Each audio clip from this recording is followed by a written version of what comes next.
Hello friends, आज के video lecture में हम लोग डिस्कशन करने जा रहे हैं HTML hyper text markup language. सबसे पहले कहानी शुरू होती है कि लैंग्वेज है क्या। तो जैसा कि हम लोग जानते हैं, अगर लैंग्वेज की हम बात करें तो अगर अपने लैंग्वेज नेचुरल लैंग्वेज की बात करें तो नेचुरल लैंग्वेज में हिंदी, इंग्लिश, तमिल, तेलुगु, उड़िया, बंगला, पंजाबी, इस तरह के बहुत सारे लैंग्वेज हैं और हर लैंग्वेज में अपनी बात कही जाती है। लेकिन हर लैंग्वेज का अगर हम फील्ड ऑफ एप्लीकेशन देखें तो किसी खास क्षेत्र में बटा हुआ है। वो इसको क्षेत्रीय लैंग्वेज ही बोलते हैं हम। जब छोटे छोटे क्षेत्रीय लैंग्वेज की अगर हम बात करें तो उनका फील्ड रेस्ट्रिक्टेड है, लिमिटेड है। उसके बाहर उस लैंग्वेज का उतना प्रचलन नहीं है। वहाँ से लोग बाहर जाते हैं तो यूज करते हैं, लेकिन उतनी पॉपुलैरिटी नहीं मिलती है उस लैंग्वेज को। और जैसे जैसे हम फील्ड बड़ा करते जाते हैं तो हम बात करते हैं इंटरनेशनल लैंग्वेज के। तो इंटरनेशनल लैंग्वेज के रेस्पेक्ट में अगर हम देखें तो हम जानते हैं कि अगर नेचुरल लैंग्वेज की बात करें तो इंग्लिश को हम लोग मान के चलते हैं इंटरनेशनल लैंग्वेज है। इंटरनेशनल लैंग्वेज कहने का मकसद क्या हुआ कि जिस लैंग्वेज की ग्लोबल एक्सेप्टेबिलिटी हो, ग्लोबल लेवल पर बोली जाए, यूज किया जाए, या ज़्यादा से ज़्यादा लोगों तक पहुंचने के लिए जिस लैंग्वेज का इस्तेमाल करें। कुछ यही कहानी हमारे कंप्यूटर के साथ भी जुड़ी हुई है और हम यहाँ बात तो कंप्यूटर लैंग्वेज की कर रहे हैं। तो ज़रा सा सोचिए कि अगर हमारे पास कोई कंप्यूटर है, जिस कंप्यूटर के लैंग्वेज का अल्फ़ाबेट 0 1 होता है, ये तो बताने की ज़रूरत नहीं है। बाइनरी कोड में कंप्यूटर में प्रोग्रामिंग होती है, कंप्यूटर बाइनरी कोड को ही समझता है। तो कंप्यूटर का जो लैंग्वेज है वो 0 1 से बना हुआ है, जिसको हम लोग मशीन लैंग्वेज ही बोलते हैं। लेकिन ये मशीन लैंग्वेज यूजर और कंप्यूटर के बीच कम्युनिकेशन एस्टेब्लिश नहीं कर पाता है। अब समस्या है कि एक यूजर का अपना जो नेचुरल लैंग्वेज है, हिंदी इंग्लिश लैंग्वेज की अगर हम बात करें, और कंप्यूटर के लैंग्वेज जो मशीन लैंग्वेज है, इसमें कोई तालमेल नहीं है। तो एक यूजर की बात अगर कंप्यूटर तक पहुंचानी हो तो उसके लिए हम लोगों ने तरह तरह के इंतजाम किए। पहले हमने इस लैंग्वेज में थोड़ा सा इम्प्रूवमेंट किया रीडेबिलिटी बढ़ाने के लिए। तो इसके रीडेबिलिटी बढ़ाने के लिए हमने असेंबली कोड बनाया, असेंबली लैंग्वेज का इस्तेमाल किया, जो इंग्लिश लाइक लैंग्वेज है, एग्जैक्ट इंग्लिश लैंग्वेज नहीं है, लेकिन वो मशीन डिपेंडेंट लैंग्वेज था। फिर हमने बहुत सारे मशीन इंडिपेंडेंट लैंग्वेज बनाए, जिसमें बेसिक है, कोबोल है, C++, जावा, पाइथन प्रोग्रामिंग, इस तरह के बहुत सारे प्रोग्रामिंग का नाम आप जानते हैं। और ये सारे high level language. High level language कहने का मतलब क्या? ये यूजर और कंप्यूटर के बीच कम्युनिकेशन एस्टैब्लिश करने के लैंग्वेज हैं, और इस लैंग्वेज में लिखे गए प्रोग्राम किसी भी कंप्यूटर पर आप आसानी से रन कर सकते हैं। तो इसको हम बोलते हैं कंप्यूटर लैंग्वेज। और जितने भी कंप्यूटर के प्रोग्राम बनाए जाते हैं, एप्लीकेशन बनाए जाते हैं, वो इसी लैंग्वेज में बनाए जाते हैं। लेकिन यहाँ भी समस्या आई। हम जानते हैं कि अलग अलग प्रोग्रामर अलग अलग लैंग्वेज में काम करते हैं। किसी एक प्रॉब्लम के सॉल्यूशन को अगर ढूंढने की कोशिश की जाए तो हम C लैंग्वेज में भी प्रोग्राम का सॉल्यूशन बना सकते हैं, C++ में भी बनाते हैं, जावा प्रोग्रामिंग में भी बनाते हैं। अगर बिजनेस ओरिएंटेड है तो SQL की बात करते हैं, हम कोबोल की बात करते हैं।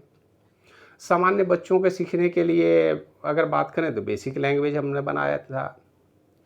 तो इस तरह के छोटे छोटे लैंग्वेज बनाए गए, लेकिन इनकी एक्सेप्टली ग्लोबल लेवल पर नहीं। जब हमारे पास इंटरनेट आया, जब global interconnection of computer system हो गई, तो हमको एक ऐसी लैंग्वेज की ज़रूरत पड़ी कंप्यूटर के फील्ड में भी, जो इंटरनेशनल एक्सेप्टेबिलिटी के साथ काम कर सके। मतलब हमको एक ऐसे लैंग्वेज की ज़रूरत होती है जो इंटरनेट पर ईजिली ट्रांसफ़र किया जा सके, डॉक्यूमेंट को कम्युनिकेशन के लिए एस्टेब्लिश किया जाए, कम्युनिकेशन एस्टेब्लिशमेंट हो सके, और हमारे डॉक्यूमेंट को किसी भी दूसरे कंप्यूटर पर आसानी से पब्लिश किया जाए, आसानी से डिस्प्ले किया जाए।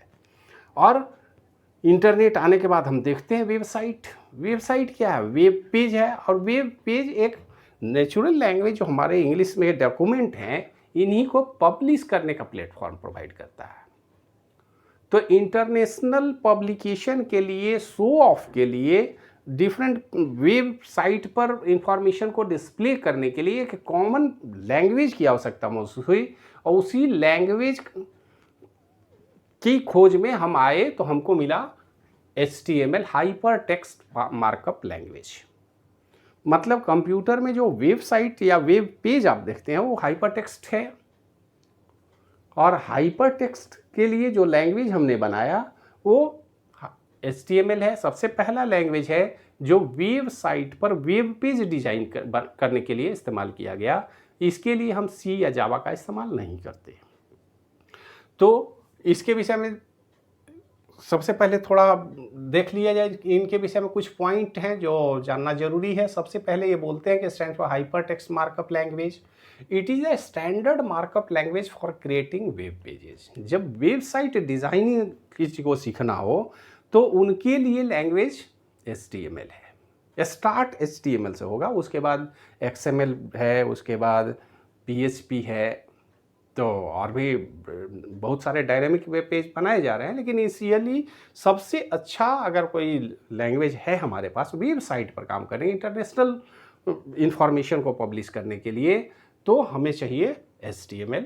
It describe the structure of web page. सबसे पहले ये जो वेब पर पेज हो है उनको डिस्क्राइब करता है, और इस लैंग्वेज को पूरे ग्लोबल लेवल के कंप्यूटर के द्वारा सपोर्ट किया जाता है। अब इस बात से हमें कोई मतलब नहीं है कि कंप्यूटर का मेक क्या है, मॉडल क्या है, ऑपरेटिंग सिस्टम क्या है, क्योंकि जो भी इंफॉर्मेशन हम पब्लिश करना चाहते हैं वो कंप्यूटर के हार्डवेयर से इंडिपेंडेंट तो है ही, उसके सॉफ्टवेयर और ऑपरेटिंग सिस्टम से भी इंडिपेंडेंट लैंग्वेज की ज़रूरत पड़ी, और उसी के लिए हमने HTML बनाया।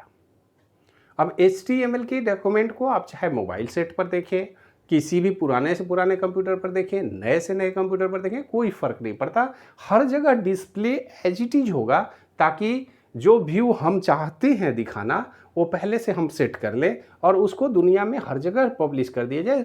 दुनिया में कोई भी चाहे तो उसी फॉर्मेट में देख सकता है, इसमें कोई बदलाव करने की ज़रूरत नहीं है। तो it consist of A series of element, इसमें बहुत सारे सीरीज ऑफ एलिमेंट हैं जिनके विषय में हम थोड़ा समझने की कोशिश करेंगे।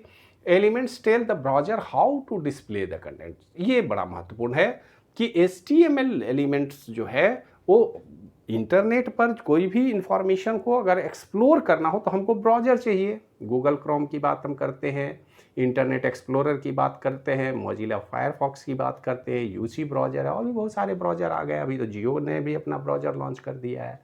तो इंटरनेट पर वेबसाइट को ओपन करने के लिए हमें ब्राउज़र चाहिए, लेकिन वेबसाइट पर डिस्प्ले कैसे होगा ये बनाने के लिए हमको HTML लैंग्वेज की ज़रूरत होती है, जिसमें हम वेबसाइट डिज़ाइन करते हैं। और वेबसाइट डिज़ाइन करेंगे तो HTML label pieces of content such as heading, paragraph, link, इसको एस्टैब्लिश करने के लिए छोटे छोटे कंटेंट के रूप में प्रोग्राम लिखा जाता है। एक छोटा सा डेमोन्स्ट्रेशन के लिए हमने पेज का स्ट्रक्चर बनाया है। इसमें आप देखें तो HTML में लिखे गए हर डॉक्यूमेंट में हम सबसे पहले HTML से स्टार्ट करेंगे और लास्ट में देखिए HTML से /HTML से हम क्लोज करेंगे। अब जो भी इंफॉर्मेशन देना है इसी के अंदर हमको देना है, मतलब यहाँ से HTML स्टार्ट होता है, यहाँ पे एंड हो जाता है, और हर इंफॉर्मेशन छोटे छोटे ब्लॉक में डाले जाएंगे। जैसे अब हेडिंग हमको देना है तो हेड से स्टार्ट किया और हेड से एंड कर दिया।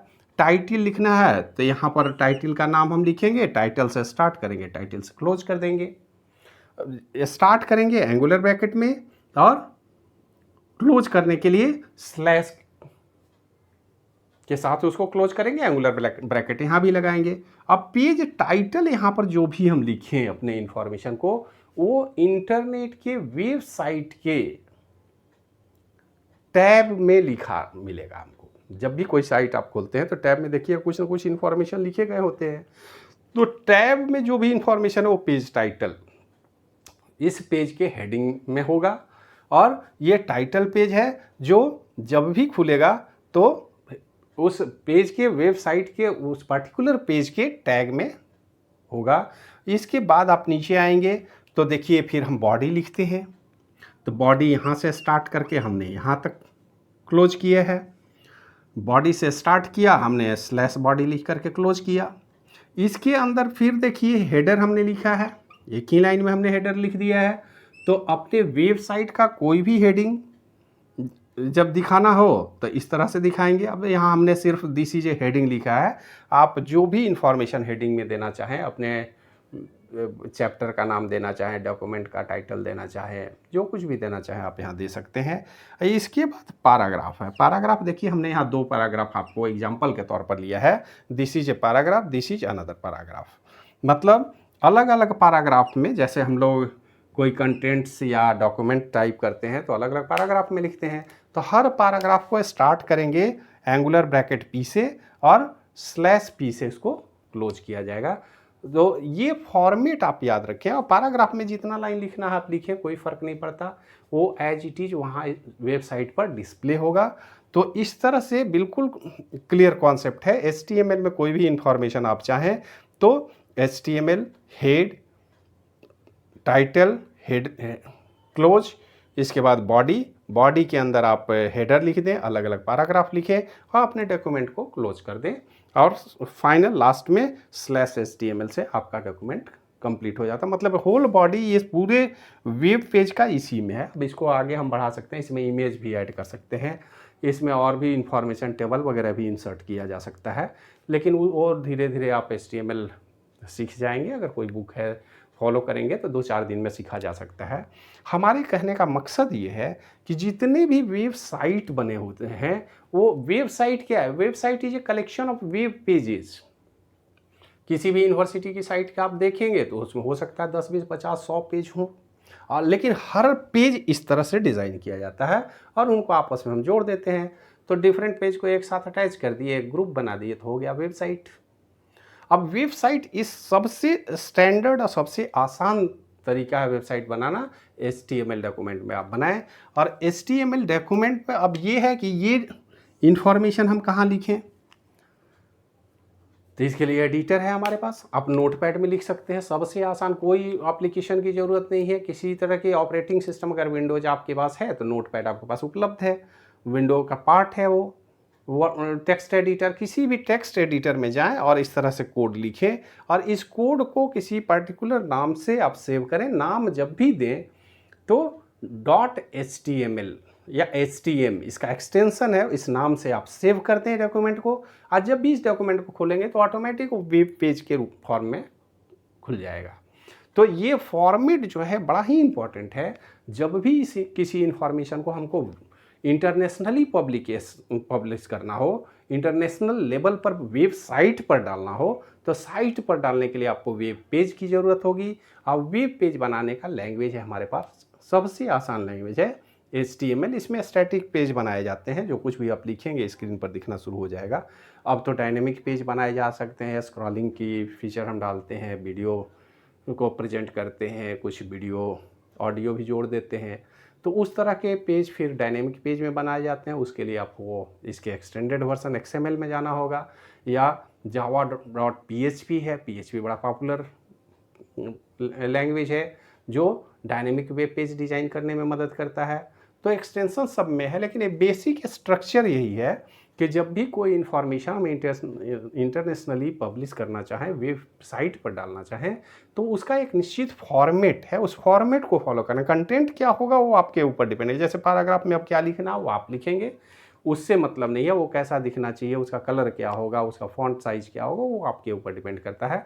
लेकिन ये जो स्ट्रक्चर है, इस स्ट्रक्चर में कोई बदलाव आप नहीं कर सकते, और ये स्ट्रक्चर ही HTML लैंग्वेज का आधार है। बाकी कंटेंट्स तो आपके अपने होंगे, आप जिस कंटेंट्स को जैसे चाहें डिस्प्ले करना चाहें कर सकते हैं। तो एक बेसिक कॉन्सेप्ट है, HTML लैंग्वेज की बात है।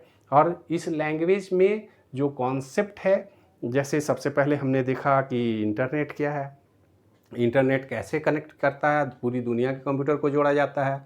इसके बाद हमने वर्ल्ड वाइड वेब की बात की, इंटरकनेक्शन में कैसे कनेक्शन एस्टेब्लिश होगा, कैसे data to and fro move करेगा। लेकिन जो डेटा मूव करेगा उसका एक स्ट्रक्चर भी तो होना चाहिए, और पूरे ग्लोबल लेवल पर एक ही स्ट्रक्चर में हम काम करेंगे तभी हम आसानी से इंफॉर्मेशन को एक्सचेंज कर सकते हैं। कंप्यूटर टू कंप्यूटर, तो उसके लिए हमने HTML का इस्तेमाल किया। ऐसे अब डेटा जब हम इंटरनेट पर काम करने जाते हैं तो वहाँ भी बहुत सारे प्रोटोकॉल की बात होगी, जिसका डिस्कशन हम आगे करेंगे। अभी के लिए इतना ही। देखने के लिए धन्यवाद।